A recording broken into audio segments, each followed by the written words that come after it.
So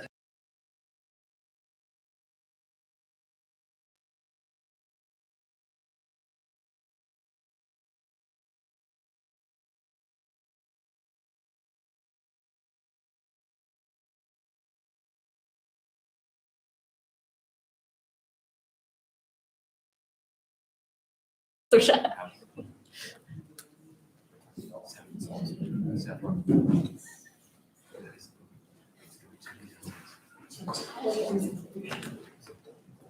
Thank you.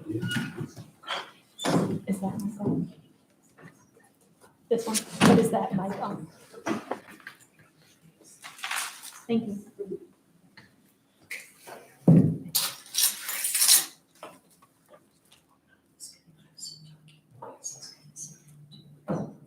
Good. We're good. Good. All right. Good evening. Welcome to the August 28th Board of Aldermen meeting. I now call this meeting to order. I ask everyone to stand and join in the Pledge of Allegiance. Pledge of Allegiance to the flag of the United States of America and to the republic for which it stands, one nation, under God, indivisible, with liberty and justice for all. Before we go to roll call, I've got three things I want to say very briefly. First, I'd like again to welcome David Murphy, who was recently sworn in after being appointed at a special meeting on August 14th. Myself and the board are thankful that you are here and thankful that you're willing to serve. Excited to work with you. So welcome. Thank you. And secondly, I want to note that we have a new police officer in town and country. Captain Defoe just introduced me to Corey, can't see her, hopefully pronounced it correctly. Yep. She, I believe, came on our force in March. And I just want her to know that myself, the city staff, the board, and more importantly, the citizens of this community have the utmost respect for our police department and for our police officers. We feel privileged to live in a city that has the kind of police protection and dedicated service that we have in the city. So I just wanted you to know that, know that you have the support of myself, the support of the board, and hope you have a very long and uneventful career as a town and country police officer. So welcome aboard. The third thing I just wanted to say is I wanted to give some kudos to Michael for, and I'm sure you all read it on the warrant list that along with MSD, we work with MSD to get clean water permits from the Department of Natural Resources, and this is checked about every 5 years. And the last time we were checked 5 years ago, we were non-compliant, and now not only are we compliant, but we were rated exemplary. And that didn't happen by accident. A lot of hard work, your department, you and your department, Public Works did a great job in that, and we thank you for it. Thank you, sir. Now, I would ask the city clerk to call roll for attendance. Alderman Allen. Here. Alderman Francisco. Here. Alderman Hughes. Here. Alderman Kinsella. Here. Alderman Murphy. Here. Alderman Schwer. Here. And Alderman Weezahan. Here. I have Alderman Even as absent. Mayor Reem is presiding, and we do have a quorum. Next, we will approve minutes. First is the minutes from the August 14th special meeting. Seek a motion and second to approve. So moved. Any discussion or amendment? All in favor, say aye. Aye. That's unanimous. Thank you. And then from also August 14th, regular meeting, seek a motion and second to approve. So moved. Any discussion or amendment? All in favor, say aye. Aye. All right. We have a relatively light agenda. First is a public hearing. A public hearing to consider a zoning code amendment related to the regulation of grand trees, section 405.335.c, natural resource protection standards, I now declare the public hearing open. I would ask the city clerk to enter exhibits. Exhibit number 1 is affidavit of publication of notice of hearing, published in the St. Louis Countian on August 11th, 2023. Exhibit number 2 is typewritten notice of hearing, posted at the Municipal Center, on the city's website, and sent via Notify Me. And exhibit number 3 is bill number 2340. I would ask Ryan Spencer just to be on standby if we need to. But I would then ask, I have a couple of citizens who've asked to speak. I think the first is Mr. Granville White.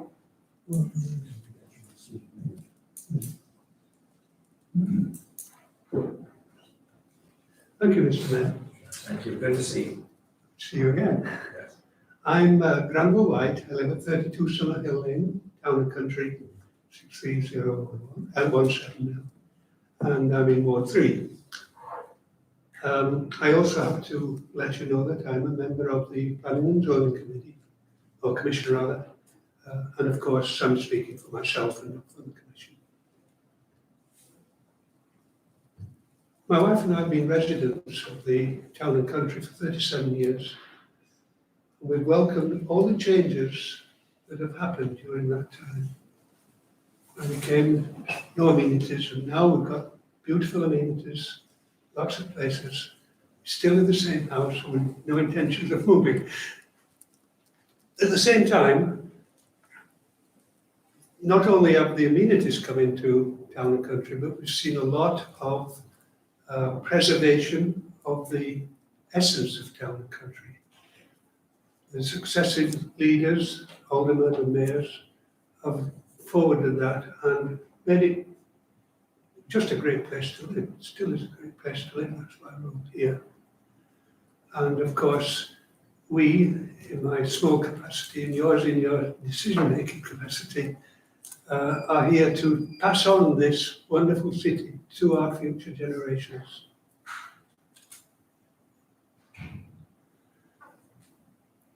The city's 20-year comprehensive plan, which was approved just last year, goes on obviously for till 2040, has 2 items in it which are pertinent to what we're discussing about code amendment tonight. One of them is to maintain and improve the natural resources of our community. The second is that states that the tree canopies have aesthetic, economic, and health benefits, and even wildlife to our city as well. This zoning code amendment is one way to meet these goals. If you like, the goals are what we want to achieve. This code is one of the things which says, how are we going to achieve it? So it's a very important code amendment to make. I believe it is up to the city as stewards to select how the structure of this zoning code, and we must take into account, 1, the determination should support a comprehensive plan. I think that's a no-brainer. 2, that we and you tonight are the advocates of these trees, believe it or not. Many of which have been with us for generations. I suggest we do not own our primary responsibility towards developers who come in here. These developers, their prime objective, of course, is self-interest. And I don't mean that in a pejorative sense. This is their job. Their job is to improve their clients' benefits. Our job is to control that if we can, and not give them license to go through and do exactly what they want to do.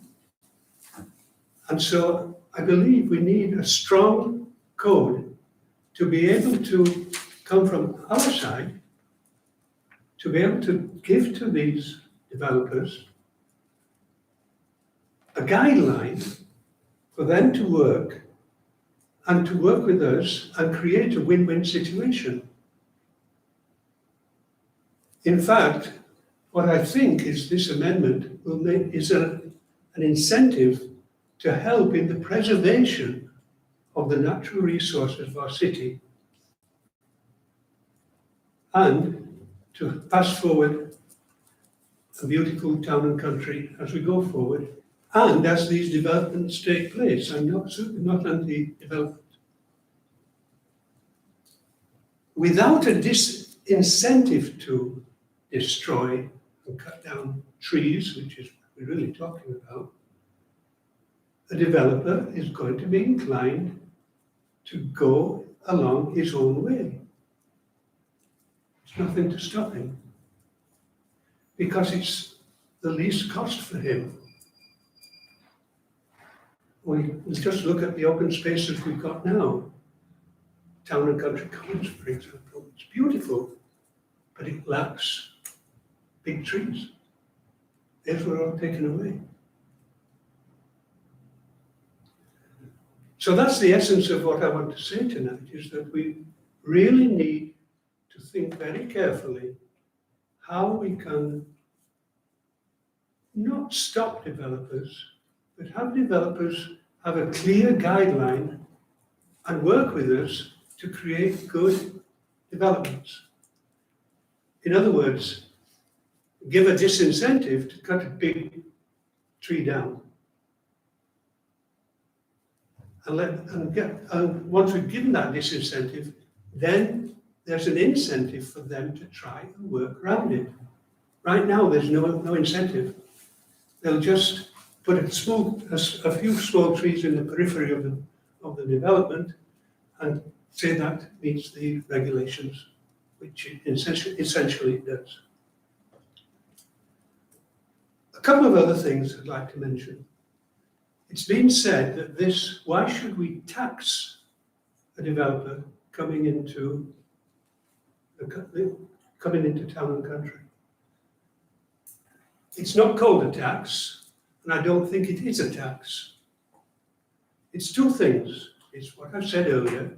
It's an incentive for developers to include the existing trees into their plans.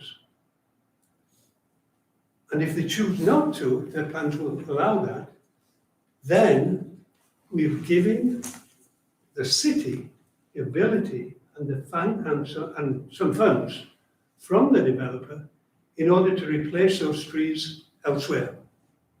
Take a long time, but it will be there. It's also been said that a grand tree is an old tree, and that there should be no penalty to remove an old tree.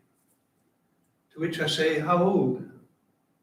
We're talking trees here from 50 to 200 years old, still vibrant, still coming up every year, and we're not. And in my mind, we should think very carefully before we cut this resource down.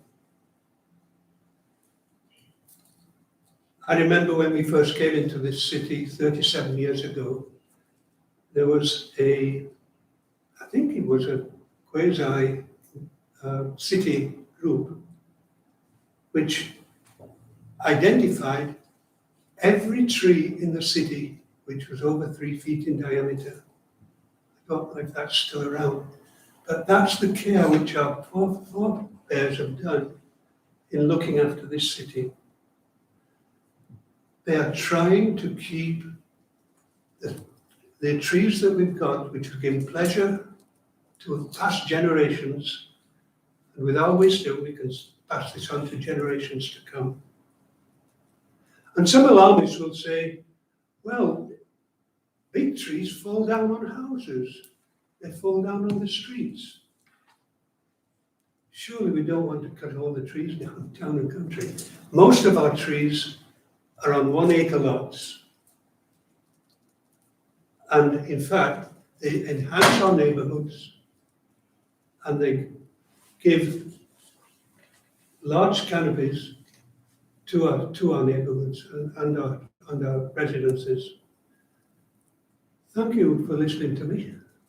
I'll leave you with these 3 thoughts. Developers will favor their own interests before the best interests of the city. That's their job. The proposed code amendment encourages developers to either incorporate grand trees into their plans or contribute to the city fund. That's the essence of the amendment. And the last thing is, once a 100 tree is chainsawed down, it's gone forever. Thank you. Randall, before you leave, I'm going to try my best to embarrass you a little bit. Please. I serve on P&Z also, and sometimes being on P&Z can be meaningless as fun, sometimes it's the complete opposite of fun. Well, one of the better parts is to get to know the members of P&Z, and you learn just exactly how accomplished some of them are. If I'm not mistaken, from my conversations with you, Brandon, you worked on some world-class projects, like the Aswan Dam construction, like repairs. Repairs, I wasn't working for the Russians. I understand, And repairs to the levee and dike system and making sure that what happened in Katrina doesn't happen again. And a host of other large projects, in addition to being this day, a kind of world-class track athlete and a heck of a vocalist. Those are all correct. Correct. Yeah, so thank you for taking the time to come. Thank you. I appreciate it, and thank you for your service to the city. Thank you. And another very accomplished citizen of our Ashley. community. Well, thank you. Mr. Fred Baines, please. Partner. And now we get eloquence. Thanks, partner. Mr. Mayor and members of the board, good evening. It's a pleasure to be here, and in many respects, it brings back some very fond memories. I come to you tonight to urge approval of Bill 2340. Adoption of this measure, as you just heard, would encourage developers of new or expanding residential subdivisions, as well as developers of commercial space, to give additional thought and attention to the preservation of grand trees where possible. And I want to underline where possible. Where possible is a key element to the thought behind this proposal. This proposal is not intended to be a fine, nor is it intended to be a punishment. It is not to deter development. It is intended to cause developers to pause and to give second thought to their development plans and to consider options that could lead to the preservation of grand trees. I think there's some historical perspective that is relevant and beneficial to each of you as you consider this proposal tonight. So I'm going to turn back the hands of time and look in history. 6 years ago, there was an aldermanic committee formed of 4 aldermen, and I had the pleasure of serving as one of those 4. We studied the question of woodland preservation, and we did so for almost a year. We met with the Missouri Department of Conservation. We met with professional arborists. We met with professional landscape architects, and we met with interested residents. And our work, importantly, was prompted by several disappointing experiences with new subdivision development that occurred in Ward 2. The proposal before you tonight is a logical extension and the logical improvement to our existing woodlands protection ordinances. It is the product of a Planning and Zoning Commission committee of 2 commissioners, and I was not one of them, but I will point to Mr. White as the chairman of that two-person committee, and he did an exemplary job in that capacity. He was also supported by the excellent help of Ryan Spencer and our city attorney. There are 5 underlying supporting reasons to support this bill. Let me articulate each of those 5 points for your consideration. The first, there is a thought that a grand tree is an asset, not to just the property owner that owns the tree, but it's an asset to the neighborhood, and I would submit to the entire community. That asset requires 40, 50, or more years to replace.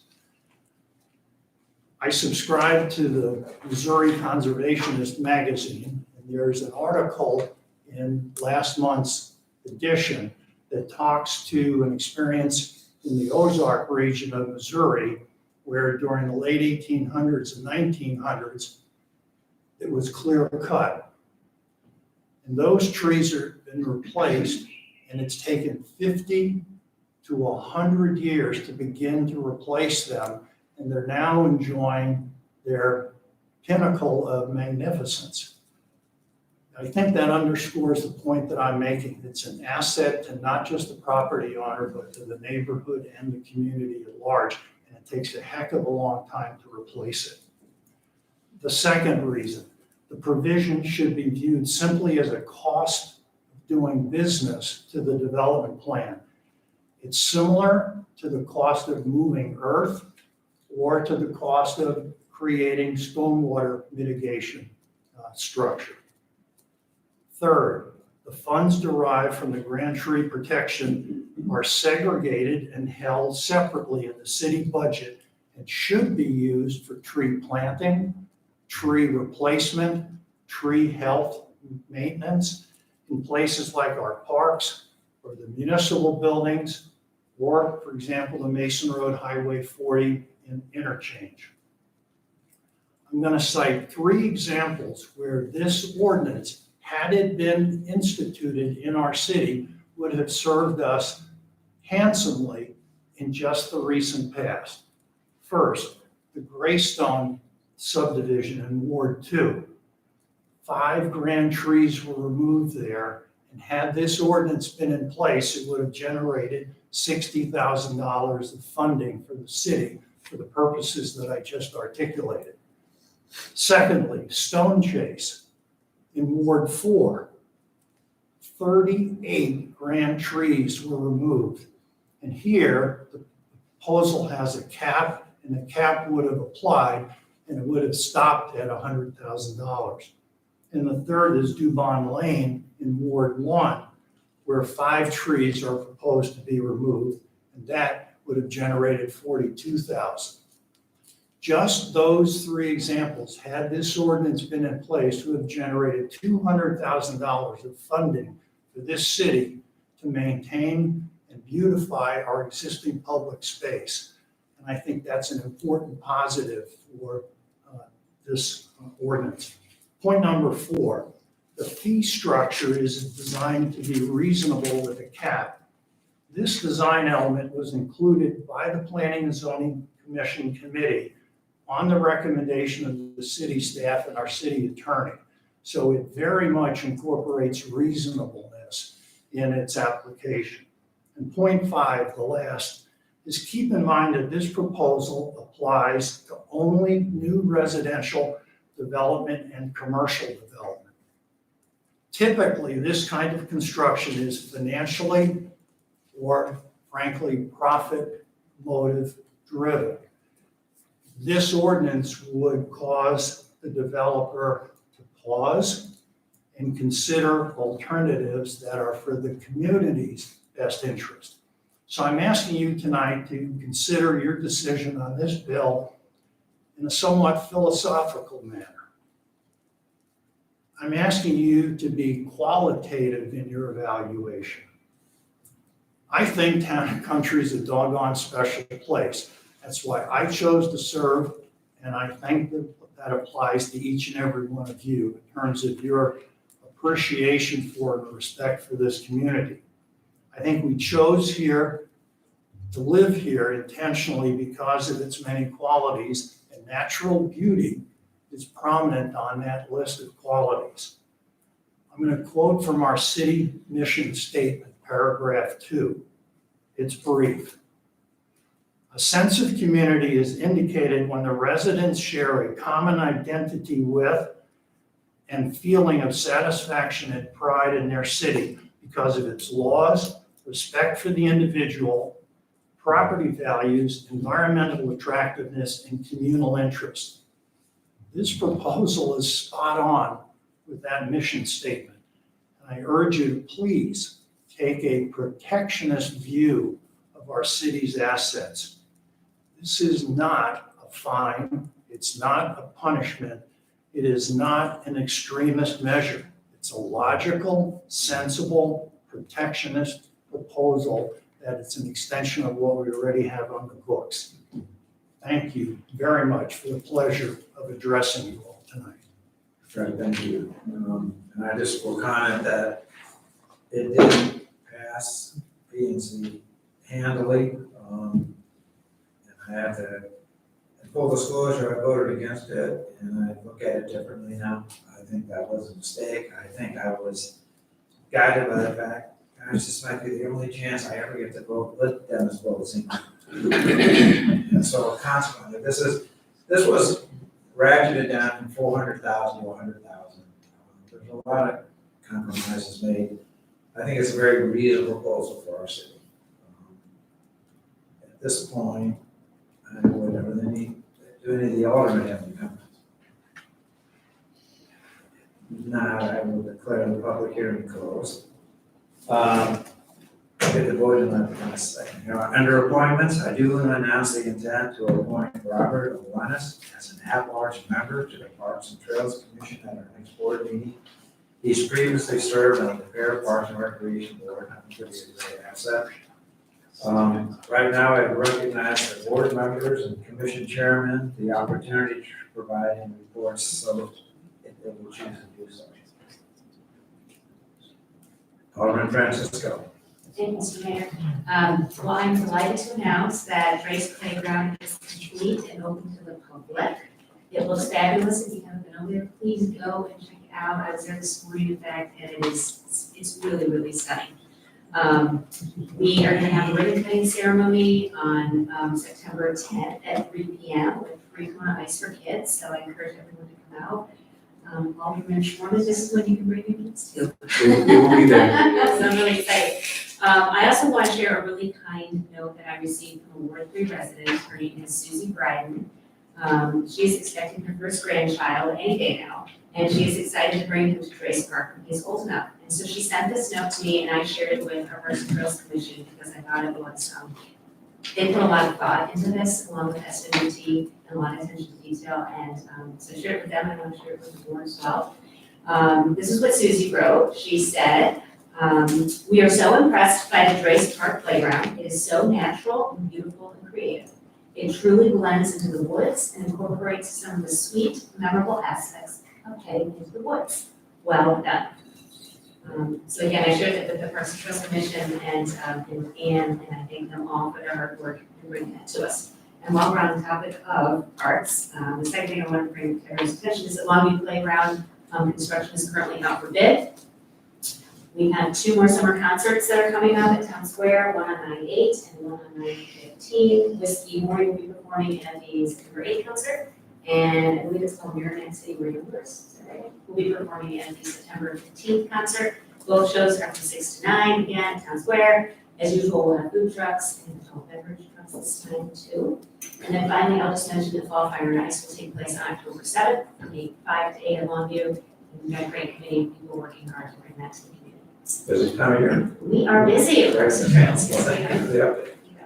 Alderman Allen. Thank you, Mayor. The task force for the military and first responders tribute will have a meeting tomorrow at noon at Longview. Mr. Sheldon, you do not have a report. No do you? report. And we have no unfinished business, so moving on New business bill number 23-40, without objection, will the city clerk read the bill for the second time? Bill number 2340 is an ordinance amending Title IV, Chapter 405, the zoning regulations of the Town and Country Municipal Code, specifically by the amendment of Section 405.335.c regarding grand tree regulations. I seek a motion and second. Mayor, actually, that's just the first reading, so we're just continuing to 9/11 after you get a sponsor.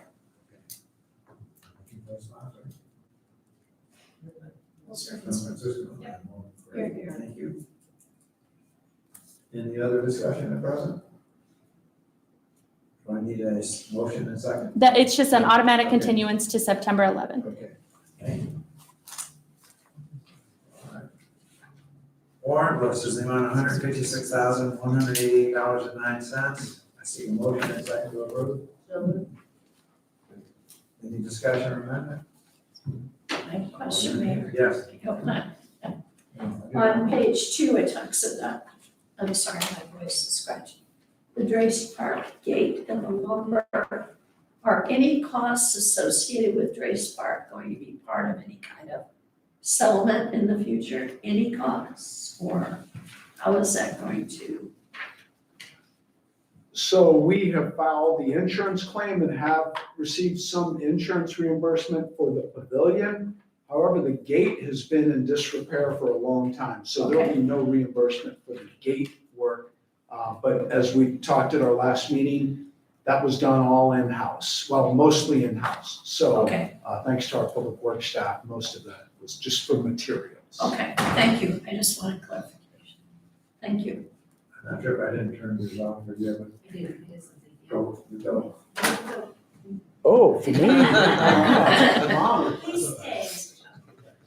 So I had a question on page 4, vendor, just put everybody in the same page here, vendor 3203 Serve Pro. I actually asked Mr. Shelton about this over the weekend. It was the $500 fee to pay for the disinfection for the one officer that had COVID. And Mr. Shelton and I had a brief email exchange about it, but I wanted to maybe expand on that a little bit. We're in a different place, obviously, with the pandemic than we were before, so $500 for one COVID officer to go in and disinfect and do it. First, I want to know, what does that $500 do? What does Surf Pro do that we couldn't possibly mitigate on our own? Knowing that COVID's going to be with us for a while, we're going to enter a couple of months that season where people are going to uptake in cases. Is that something we want to rethink, the strategy and how we employ it? So it's a very fair question, and I'll let Captain Defoe correct me or add to me or interrupt. But just so everybody understands, what ServPro has done is they come in and disinfect all of the facility. So the vehicle, because the officers share vehicles, very close quarters, locker rooms with all other employees, very tight spaces, computers and those types of things. So they do a very deep, clean disinfect. And we're currently out, unfortunately, several officers, 2 who have on-duty vehicle accident injuries. So the cost of overtime, if we lose one other employee due to a COVID infection, would exceed what we're spending for this disinfectant. Much less the peace of mind for the officers and the other employees who all have to work in this area. And so my research, which I'm no physician, indicates that even the Omicron can remain airborne for hours after a person coughs or whatever. So fortunately, this was a rare instance of one of our officers or any employee testing positive while they had been on duty.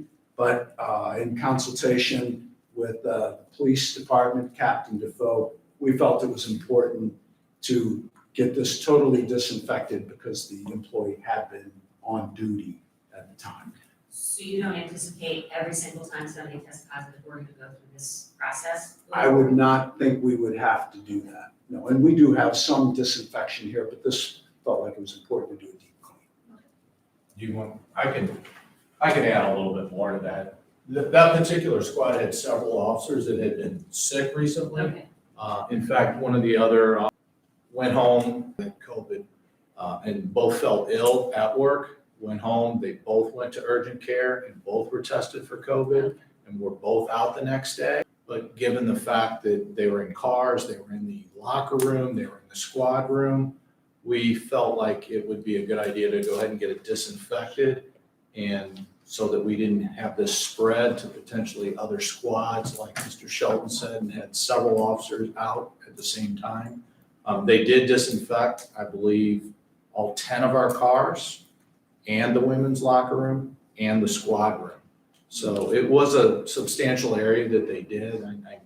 Nobody wants to pay $500 for that, but they did quite a large area. So. No, that helps to understand there. And to know if this is something, it sounds like this is a unique situation. It isn't like somebody tests positive and we go overkill on it. Exactly. It just seems to be a unique situation. Yes, ma'am. Okay, thank you, that answers my question.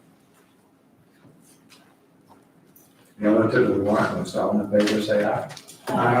Any opposed? I do not have any other business, but I will open us any Aldermen. Hearing none, I would seek a motion to adjourn. Any second? Any discussion? All in favor, say aye. Aye. Nay.